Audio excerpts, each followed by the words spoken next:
ZipRecruiters has come on board as a proud sponsor of Without Warning podcast. Use code WOW and search for jobs anytime, anywhere. Let's support the sponsors that support Without Warning.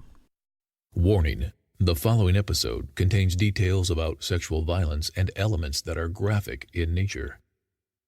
My daughter had just been hanging out with them, and Aaron Lilly didn't come to the funeral. No one came to the funeral. That didn't make sense to me.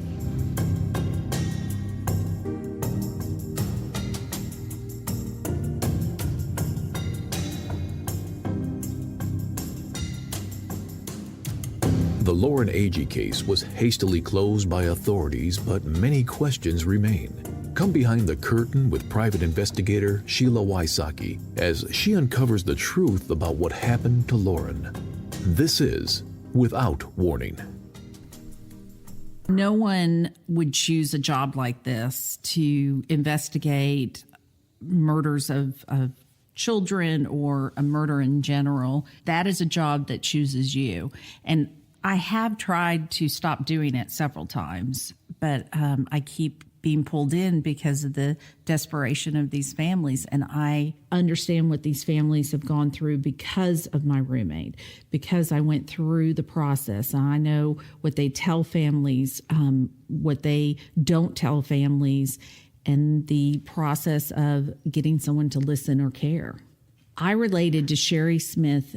I relate to every one of my clients and people that call me, and they just want to be heard, and they want someone to care about their case, about their child, or, that they have a loss and no one's listening. When Lauren came into a room, everybody took notice. The child demanded an audience. She was vivacious, very loud, but very funny, and just loved other people. This is Sherry Smith, Lauren's mother. What was important to Lauren changed from, when she was little till the time she was in high school. When she was little, she was very family oriented, as far as, she did everything with Mike and I. We traveled and family vacations, and then she played all the sports where Mike and I were the coaches or the team mom or the room mom, or, we were always involved in her life. So she liked activity. When she was in high school, she was more goal-oriented and peer-oriented. She really liked having friends, and she liked being involved in every kind of social activity, whether it was dances, whether it was fundraisers, whether it was raising money for the Humane Society. Lauren wanted to be somehow involved in CSI work. She had contemplated becoming an attorney, and then we talked about her maybe working for the FBI. And then she also said she wanted to solve mysteries and crimes. So together we spent a lot of time watching, the CSI programs and Law and Order and other police-oriented television.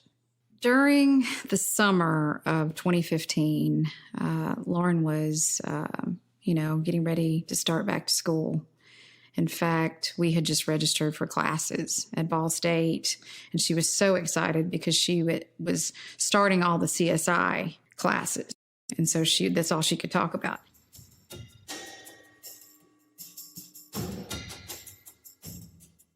The case was closed without a proper investigation. They made their decision within 10 minutes of getting there. They did not investigate 48 hours after talking to some people without the medical report, without the autopsy, without anything. They're already dictating what happened. So the listeners are going to hear a lot of rumors and misinformation. So they're going to have to decipher what's true and what's not. We don't have all the answers, but we take every single lead in a case and we track it down to make sure it's not true or it's true, including the rumors. We're going through the investigation as I went through the investigation, not knowing the players, not understanding what happened, I mean, just going in blind.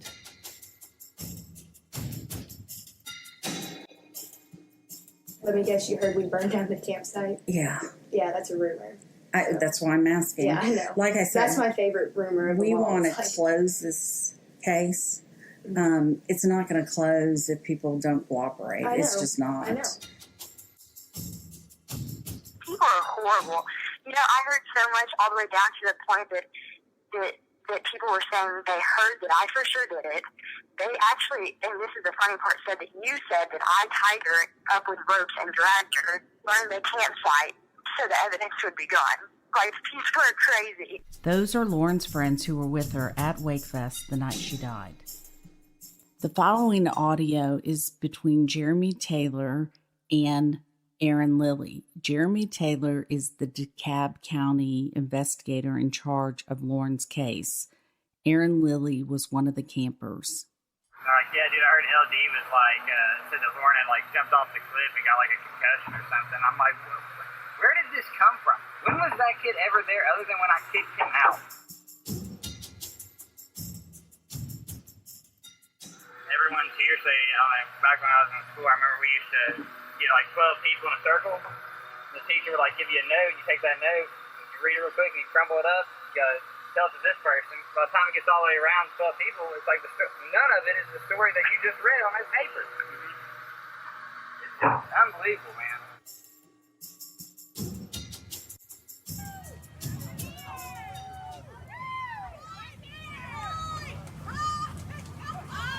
If someone asked me what Wakefest was, I'd tell them it was one of the coolest, most fun wakeboarding competitions in the Southeast. Almost 2,000 people or more show up for a Friday to Sunday tournament on the water at Center Hill Lake. You get to spend time in the water with friends and family, drinking cold ones and watching some of the world's craziest wakeboarders fling themselves high in the sky doing flips and spins. It's a great time to see other people, spend time on your boat with your family. It's just an overall unreal weekend that you look forward to every single year. Wakefest is in Smithville, Tennessee, which is about 2 hours away from Hendersonville, Tennessee, which is where Lauren Agee lived. And Hannah Palmer and Lauren Agee drove to Wakefest. Hannah Palmer was driving Lauren's car to Wakefest. Lauren and Hannah Palmer went to Wakefest July 24th, 2015, which was a Friday. And then on Saturday, which was July 25th, 2015, they spent the day out at Wakefest and the evening at Fish Lips. On Sunday, which was July 26th, 2015, was when Lauren's body was found around 4:30 p.m.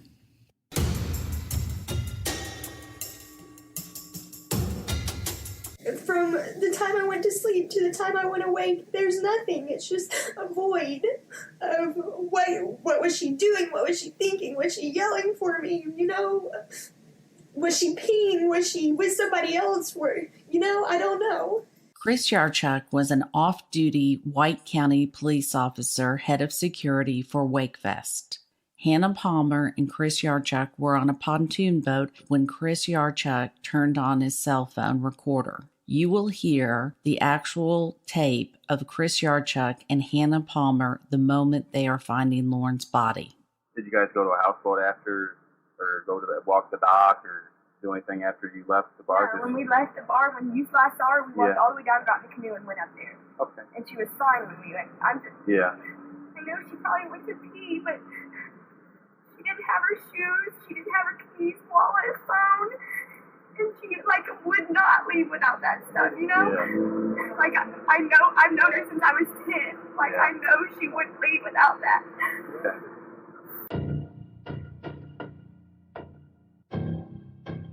The first time I saw Lauren was Friday night at Fish Lips, the Marina Bar. Yeah. This is Evan Shelton and Michael Sands speaking.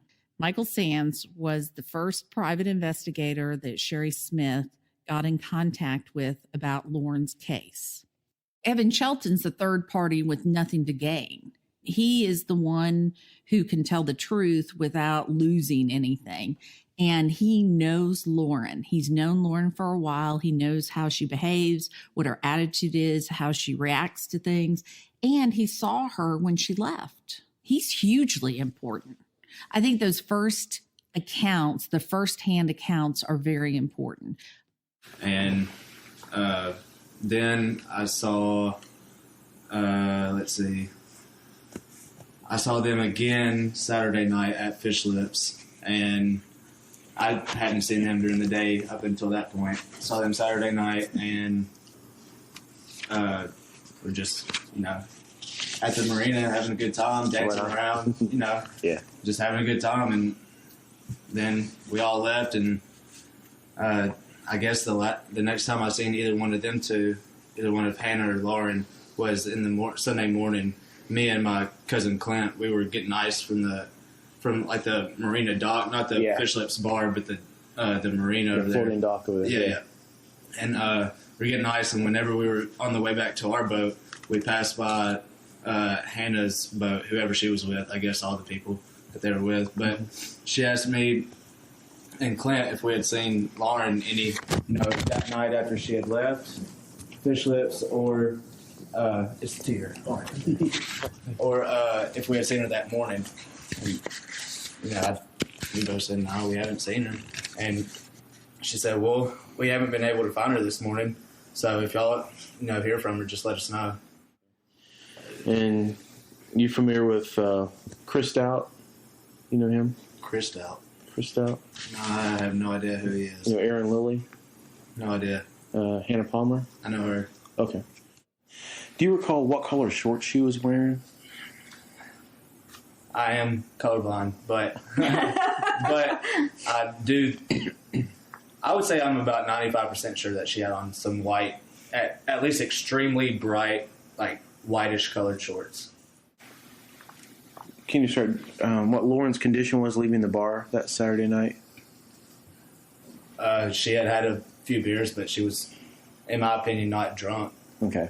She, of course, had a few, but she was definitely not publicly intoxicated. Not impaired? Yes. Okay.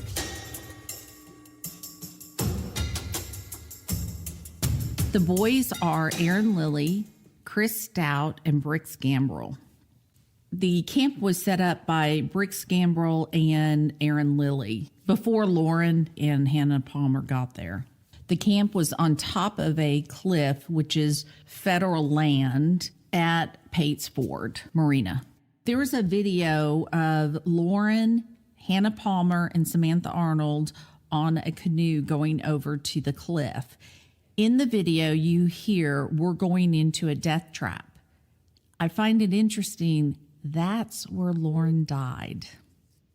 My perception of that video is Lauren is seeing the cliff for the first time, going over in the dark to the cliff. Hannah Palmer describes it as a death trap, and she's exactly right. Jacob texted Jay and was like, Aaron's leaving Hank We're in a canoe at the house for the weekend. And Jay's I'm like, like, dude, why are you leaving Hank there? No one there. I'm like, only dude, I could it's see just for a day. what I'm seeing right now. Yeah. You can't. It's freaking big, so. Hank will be fine. We're going into a death trap. Yeah, look, it's a cliff on both sides. It's a cliff on both sides, so we're literally staying. Oh my gosh, this is crazy. So pretty.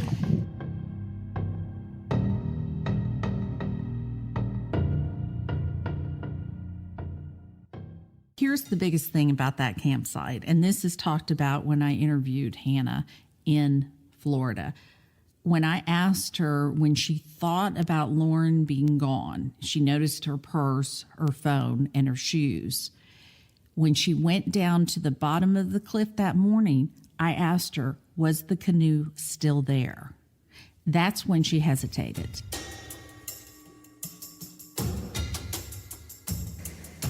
And so when you woke up and her stuff was there, and then at the bottom of the cliff, was the canoe still there? Mm-hmm. It was still there.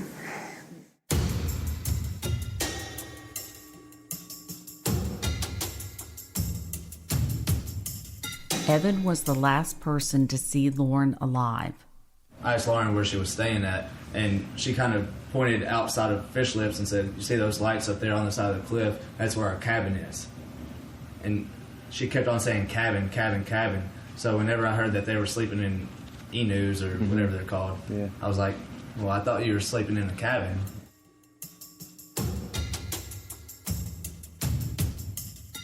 In an investigation, you have to go through every rumor. You have to decipher which one's true, which one's not. It's important to try to filter out. So you go through, you find out which one's a rumor, you move on to the next step, and you take each individual rumor or information that comes your way and you follow it, no matter where it leads you, because it has been amazing in this case which ones have turned out to be shocking to me. Because, I mean, this case is so, there are so many twists and turns, and you think you have it figured out, and then something else comes your way, and you're like, I didn't see that coming. The listeners are smart enough to figure out what's right and what's wrong and who's telling the truth and who isn't. You don't need to stick to the story or keep the story. It's the truth. All you have to do is tell the truth.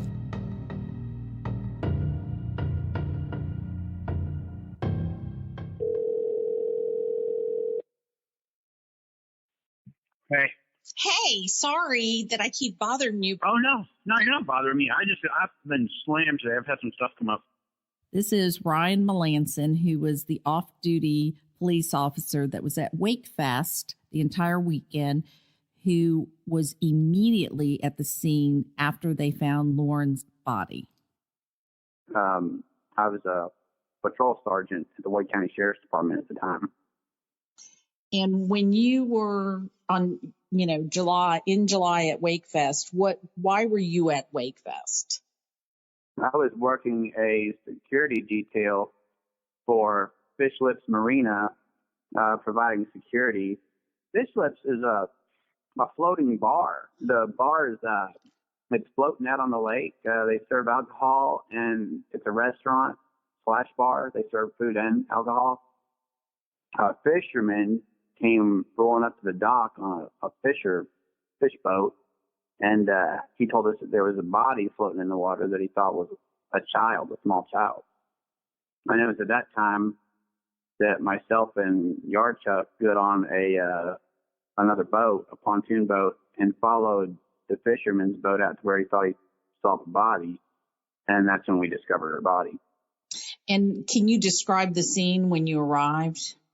Yeah, she was floating face down in the water when we got out there, and it turned out it wasn't a child. It was the body of Lauren Agee. And at that time, we didn't disturb the body or anything like that. We got the local investigating jurisdiction involved in the TWRA, and we just assisted with their investigation from that point on. And it was at that time that Aaron Lilly and Chris Stout came toward us on a canoe boat. We're asking if that was their friend in the water. I yelled at them from the patrol boat to stay back, and they continued coming toward us, and they were asking, is that our friend? We're missing our friend. Is that our friend in the water? And when they said that, I had them approach my boat that I was on for further questioning, obviously, because there was a body in the water. I mean, obviously, they have something to do with it. They know something about it, When they were asking if that was their friend in the water, right off the bat, that was a major red flag to me, because obviously they knew something, and they hadn't reported anything. So in my mind, a couple things could be going on here. Either they had something to do with her death, and they started freaking out because they thought the body wasn't going to surface, and it did. And they figured they better start, backpedaling and act like they knew she was missing and they're looking for her.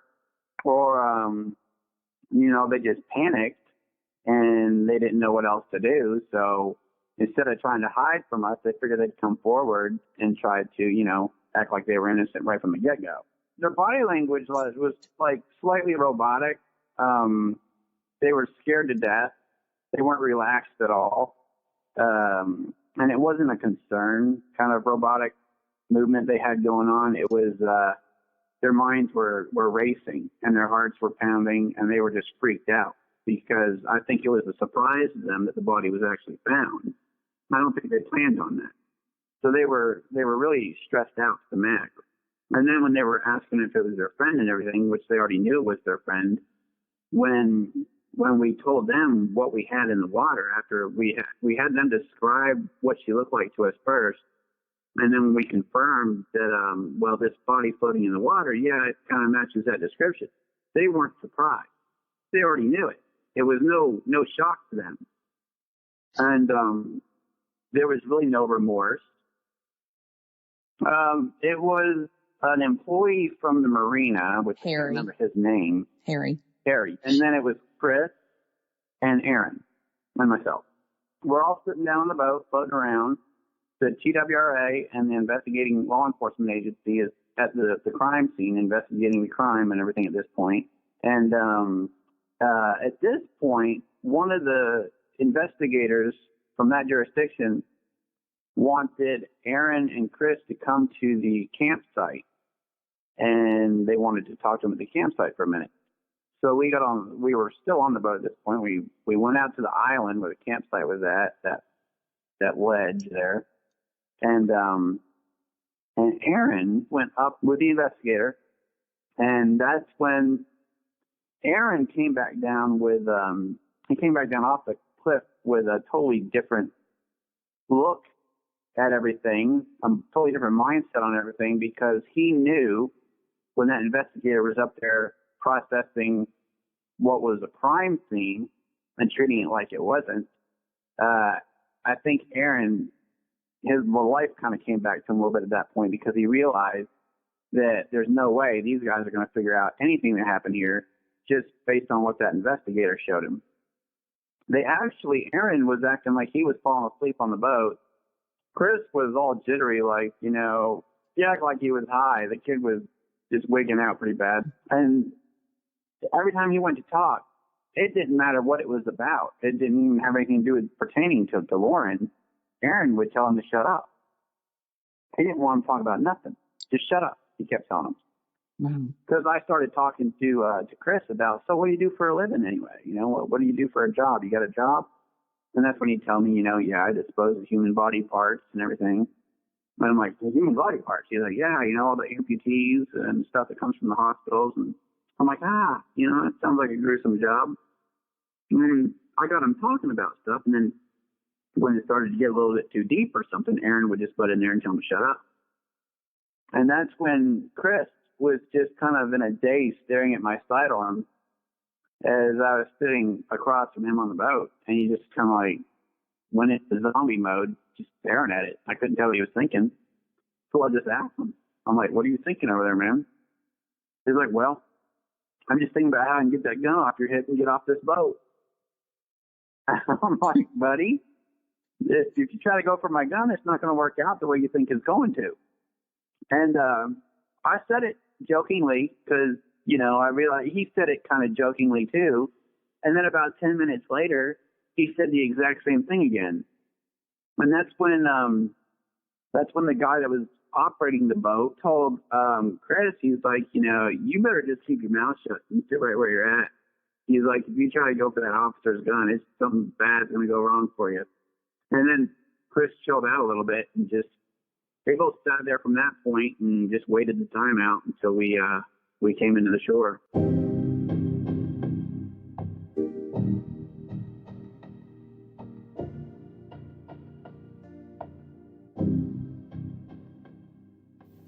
The two fishermen that came upon Lauren's body were father and son. Dylan and Lynn found Lauren's body around 4:30, about 600 feet as the crow flies below the cliff in Second Cove. The written statement wasn't taken until after 7, about 7:10, 7:15. When I was investigating, I was told by law enforcement that the kids went to the police station, filled out the paperwork, and left. They didn't wait to be interviewed by the police. They were told to be interviewed, but they did not wait around. So when the three kids came back from giving their written statement, they came to the cliff and there was no crime scene tape blocking them. So they could freely go up to the cliff and freely leave. So originally there was crime scene tape in the pictures, the original pictures taken by the police officer, where you can see Hannah and Aaron. And then later there was no crime scene tape blocking the area from the cliff. And so the kids can go freely back and forth. So normally in an investigation, you'll have an area that's blocked off until the investigators can go and do a thorough job. You don't let people back up where there has been some sort of accident, crime scene. Investigations have to be done first. The whole point of crime tape is to keep people away from contaminating the area. They went back up to the cliff to retrieve their stuff, the tents, their tarps, their clothes. When Sherry was given the items back that Lauren had packed, things were missing, like her sleeping bag and clothing. So who took them?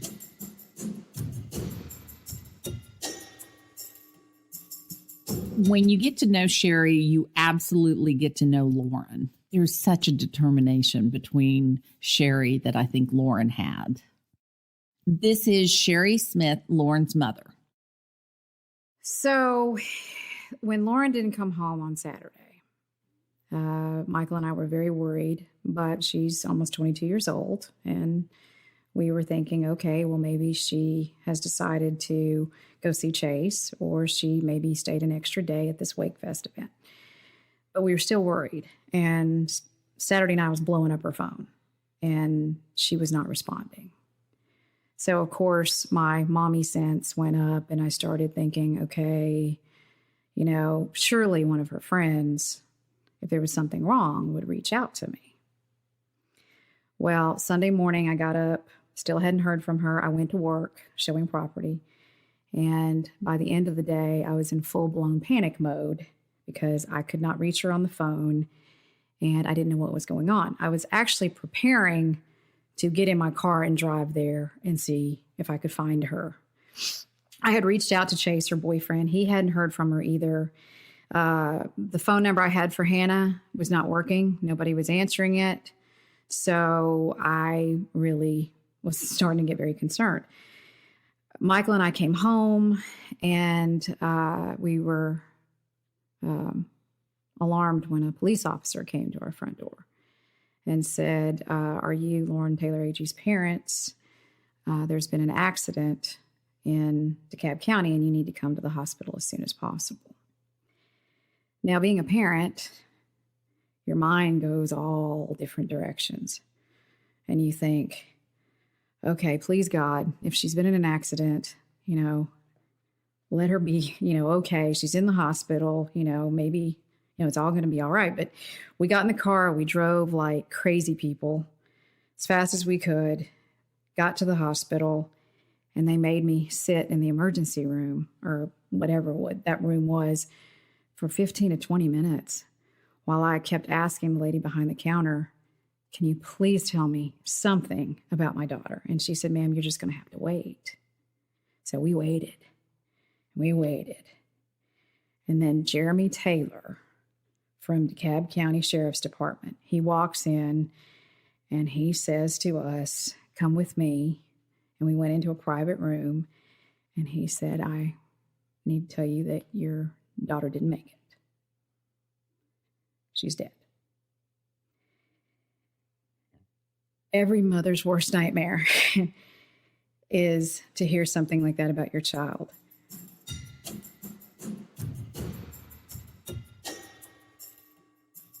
I had to learn about Lauren's death from a deputy sheriff at the hospital.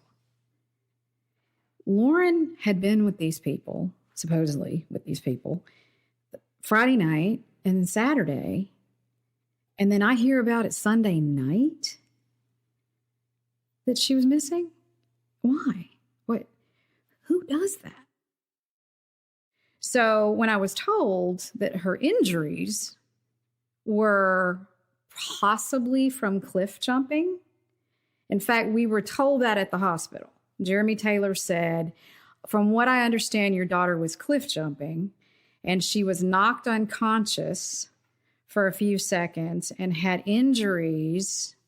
In fact, that they were quite extensive injuries. And we think that maybe in the middle of the night, because of these injuries, that she had suffered a concussion or something, and that caused her to fall off the cliff. So that was from the hospital. We were being told that she had been cliff jumping. So me knowing my child inside and out, I'm like, maybe, but not likely. Okay. And then during the week, I'm asking people for videos or pictures or anything. And what I found very perplexing was there's no pictures on anybody's phone of this cliff jumping event. Sherry and Michael Smith were told that Lauren was cliff jumping. Now, there are no written statements. There's no record of that. I don't know where Jeremy got that information, but he had it before he went to the hospital. And there's no police report with that information on there.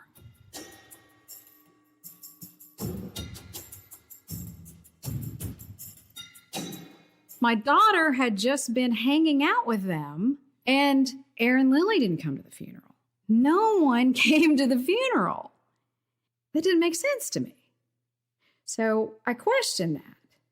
And so when I started questioning the kids, or the friends of the kids, then they started, oh, you need to get over it. You need to move on with your life. Then I started going, oh, wait a minute. This is not normal behavior. So when I got that phone call Sunday from Ryan Mendelson, and he said, Ms. Smith, we need to talk because there's so much I need to tell you. After that day, I knew I needed to ask more questions.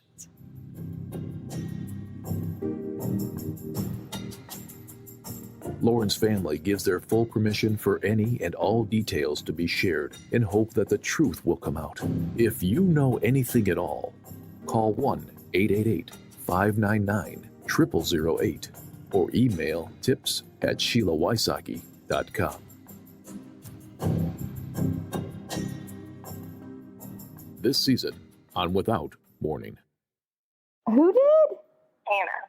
She started following me to my car and she grabbed me by my hair and ripped me down to the concrete. She fought you? Yeah, like literally 10 people saw her do it. Well, we've asked you a lot of questions. You got any for us? Not really, but I want to ask. I just want to make sure all this stuff is figured out. It almost seems like I'm a suspect right now, but I know you guys are just doing your job. No one knows exactly where she was, but they said that they found a rock with blood on it, is what James told me. Lauren was with the Christopher Stout guy at Wakefest? Yes, the whole time. And I know that she slept in the hammock with him. And I said, so you mean to tell me if I witness something out here in White County right now, that I'm supposed to wait for you to come and ask me about it? Is that what you're saying? You have an obligation, not only as a person, but as a law enforcement officer. When you suspect something is wrong, you have to tell it. We have an obligation. We take an oath. We can't plead the fifth.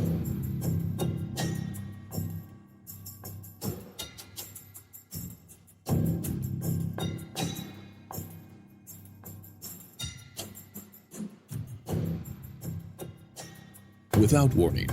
Host and executive director and executive producer Sheila Wysocki. Producers Katie Zitzman and Aaron Parker. Editors Mark Lambert, Katie Zitzman, and Aaron Parker. Audio engineer and original music by Mark Lambert. Narrator Tim Evans. Mixing and mastering by Resonate Recordings. If you or someone you know knows something about this case or the people involved, you could submit tips by emailing tips@SheilaWysocki.com or call toll-free 888-599-0008.